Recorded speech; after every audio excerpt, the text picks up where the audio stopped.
is because for me, this isn't a job. I look at every single client's pet or their pets as part of my family. Yeah, to lose them is like losing part of the family. They are family. And I know so many pet sitters that look at this as just a business. Mm-hmm. And for me, it's more than that. For all of us. Yeah, for all of us. When we lost Honey and Hershey, oh. I just about lost it. Yeah. I mean, it's really that. I think that's probably the hardest part is when they pass on. But then the cool thing is that we get to start out with the puppies and the kittens and watch them grow up again. Yeah. And we get new members of the family. Yeah. I mean, that's why I started this. I wanted something, I wanted a business that whoever was taking care of the pets, mm-hmm. that they were really going to take care of them. That it wasn't just a business to them. And I think that's why it's so hard for me to hire people. You know, yeah. I'll put in an advertisement.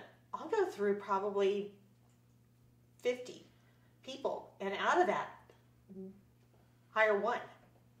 I mean, it's just a huge portion to me is to have the right people for the right job. Yeah. And I've had cases where I would be pet sitting and I wasn't a good match for the pets. Oh. And yeah, I mean, personality. They didn't care for me. So I'd bring in Megan or Kathy or Sarah Faye or somebody else whose personality worked better with the animals and took the stress off. Mm-hmm. Because it is. Sometimes when you walk in, an animal stresses because they don't like you or for whatever reason they don't want you there. But you bring in a different sitter and it's completely different. Like Megan, oh my gosh, the cats love Megan. Yeah. We had one of my clients had this really awesome rescue cat. But the problem is that it had been abused, really abused. Oh. So Megan, when she would go in to sit, the lady wanted 30 minutes. And the cat would hide under the bed. So Megan would go in and take care of all of put out the fresh food and the water and clean the litter box. And then because it was a 30-minute visit and that only takes about 5 or 10 minutes, mm-hmm. Megan would sit down on the floor in the room with the cat and she would open up a book and she would read aloud to the cat. Oh. Yeah, and then I think probably about the third or fourth time that she had done this, you know, and it would be like week-long visits. And about 3 or 4 weeks into this, Megan gives me this call and she goes, "Marcy." I go, "What?" And she goes, "Oh, JoJo just came out from under the bed and she's looking at me." I'm like, "What? Okay, well that's progress." Probably after about 6 months of doing this, JoJo actually came up and laid down next to Megan. Megan still never touched her. She just kept reading, but she actually came up and laid down next to her. That's what I look for in a sitter.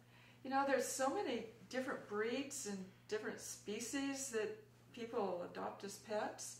How do you keep up and know what to do with all of them? I get to take courses on different breeds of animals, reptiles, livestock, amphibians, you name it, and they offer courses.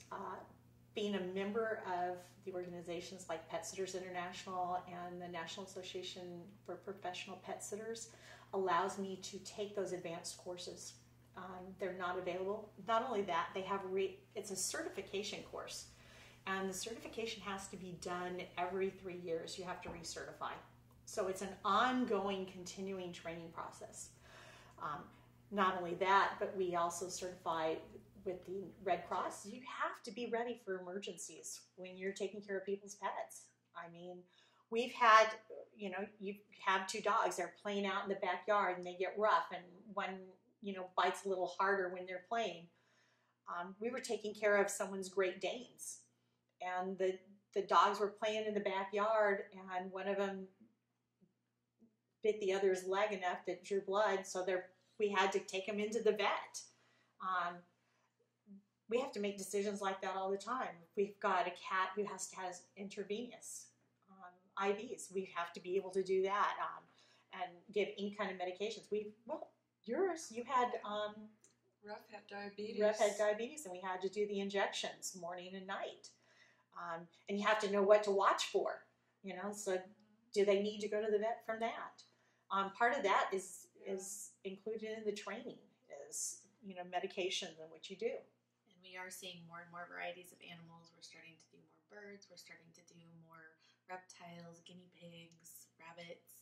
It's kind of fun to get to try all the different species, things that maybe I didn't grow up with, but I'm learning every day, new techniques with, how to properly care for them, go through special trainings along with my mom, and it's kind of fun being part of a business with my mom as a additional. I mean, I get to step outside of my nurse role and get to apply some of my critical thinking in pet care as well. It just allows for more opportunities.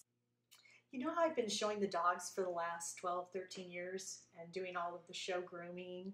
Oh, yeah. And how I went and took some additional lessons on grooming and how to handle the dogs?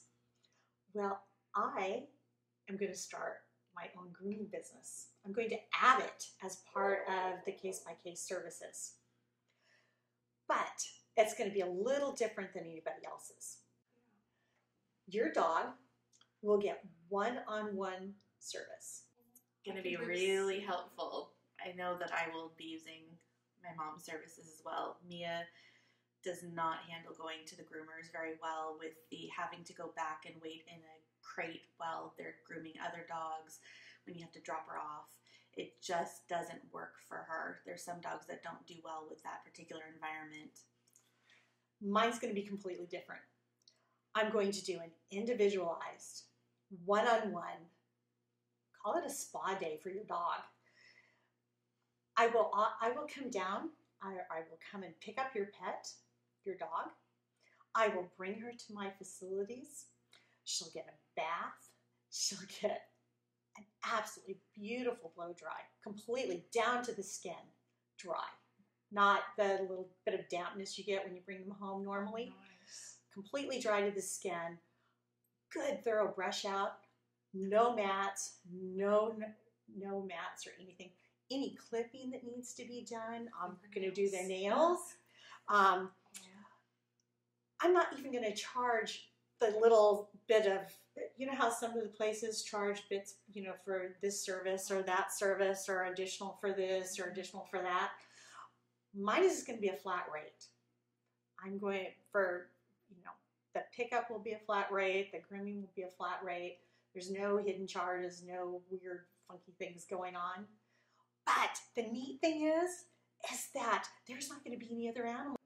If you are only doing one pet at a time, you're picking them up, it's going to take a lot of time, a lot of your day. How are you going to come out ahead? How are you going to make any money on this? Well, for me, it's not necessarily the money on this end. The pet sitting business does very well.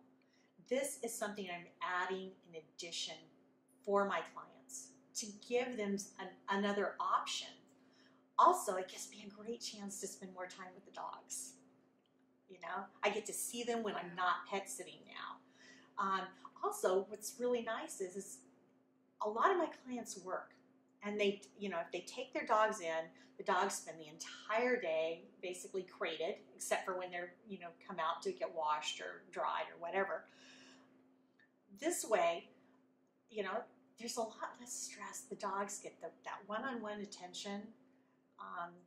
And it's just an addition to the business. This is not, I'm not looking to build, this huge grooming mass production facility. This is something I wanted to do. Something I wanted my own dogs to have.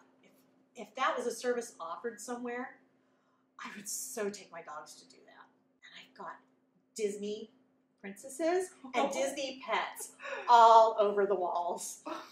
I've got my tub in, which has an actual walkway up, so the dogs can actually walk up into the tub. It's really nice. I brought in all new shelving. So I'm going to put the towels and all of my grooming equipment and things. It's all nice and organized. I bought brand new tools for the dogs. I've got a solution to sanitize them between groomings so that I'm not transferring anything from one pet to another, which to me is a really big thing. I don't even use the same grooming tools on my dogs. Each one of my dogs has their own set of grooming tools.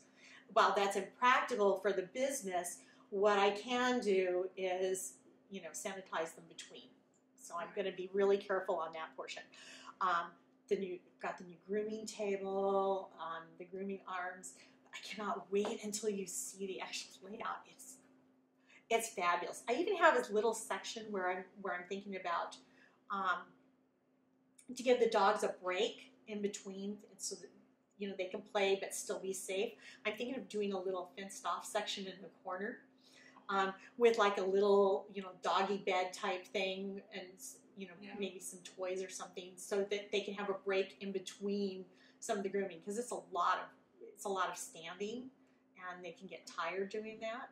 So to give them a break, I know, but it's why not? I mean, this is actually really relaxing for me to do. I love grooming. Survey will tell you. Yeah. In the shows, I'll get started on the grooming, and it's like it's like people like sculpting. I like to sculpt the dogs. I love them to look their absolute best. You definitely get in the zone. People don't have it so good.